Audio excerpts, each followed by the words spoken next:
사랑합니다. 최고의 생명과학 선생님이 되고 싶은 그레이트 홍쌤입니다. 이번 시간에는요, 항상성 유지에 대해서 공부해 보도록 하겠습니다.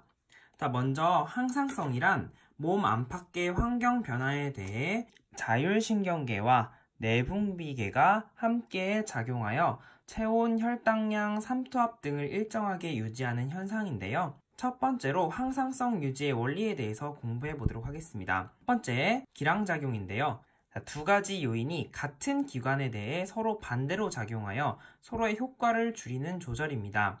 예를 들어 교감신경은 위에서 소화액 분비를 억제하지만 부교감신경은 소화액 분비를 촉진하죠.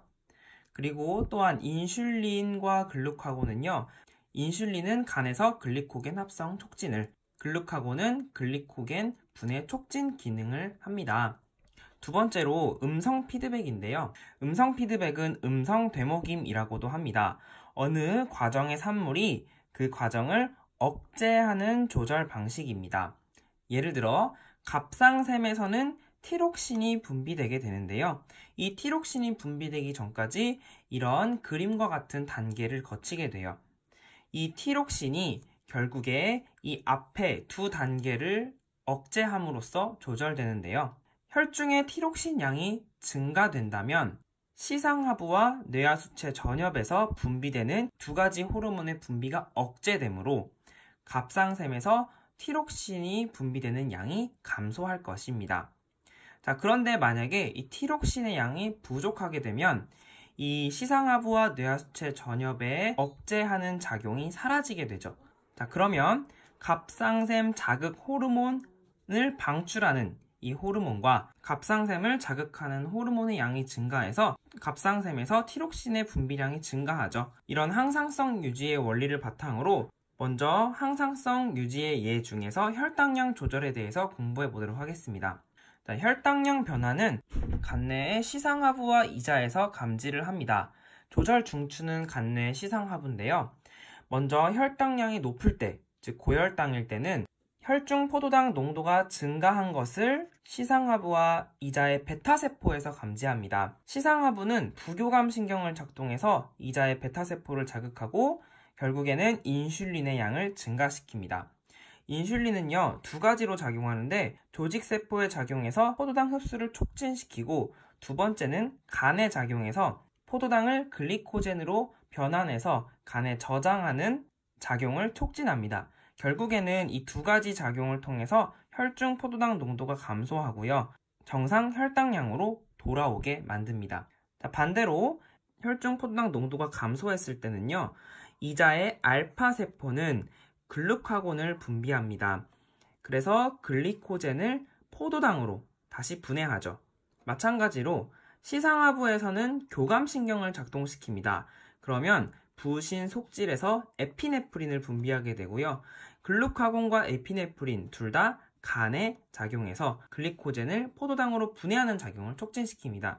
결국에는 혈중 포도당 농도가 증가해서 정상 혈당량으로 돌아오게 만듭니다. 뿐만 아니라 저혈당일 때는 당질 코르티코이드도 함께 작용해서 혈당량을 높입니다. 두 번째, 체온 조절도 함께 공부해 보도록 하겠습니다.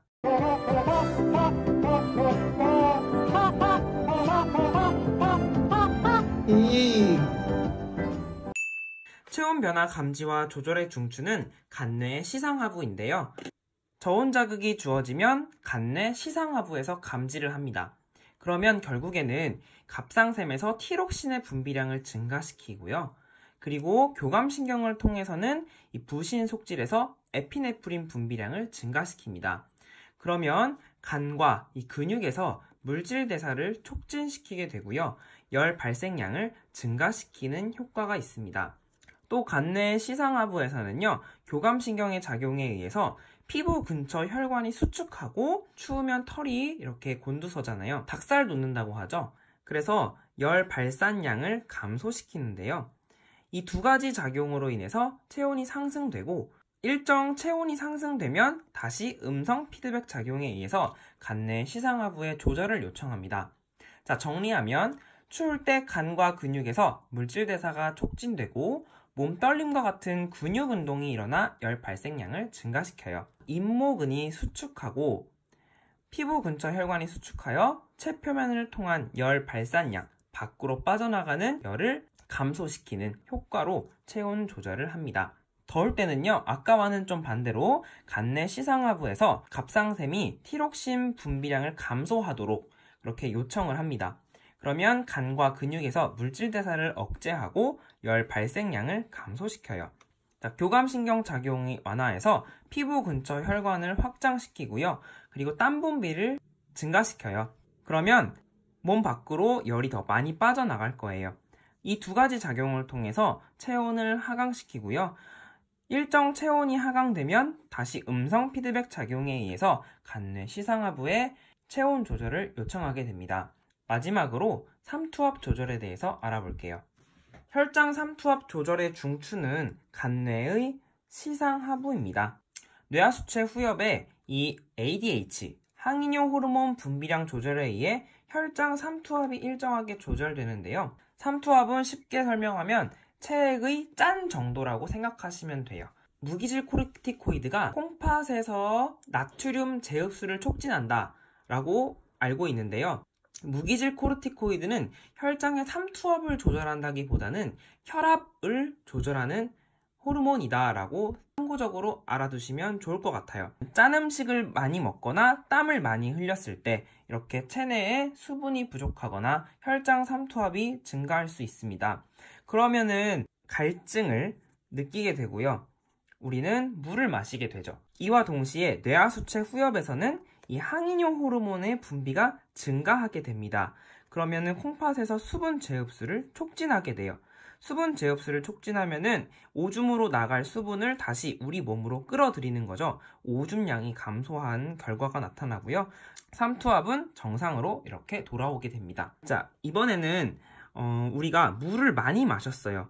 물을 많이 마셔서 체내의 수분이 과잉이 되면 혈장 삼투압이 감소하겠죠. 그러면 뇌하수체 후엽에서는요, 항이뇨 호르몬의 분비를 감소시킵니다. 그러면 수분 재흡수량이 감소하고요. 콩팥에서 우리 몸으로 끌어들이는 물이 줄어드니까 오줌량이 증가하는 결과가 있겠죠. 이 수분 재흡수의 감소로 인해 우리는 삼투압이 정상으로 돌아오게 되는 겁니다. 자, 이렇게 우리 항상성 유지의 원리와 그 항상성 유지의 세 가지 예에 대해서 공부해 봤는데요. 다음 시간에는 염색체와 유전 물질에 대해서 공부해 보도록 하겠습니다. 구독과 알림 설정 부탁드리고요. 지금까지 그레이트 홍쌤이었습니다. 안녕!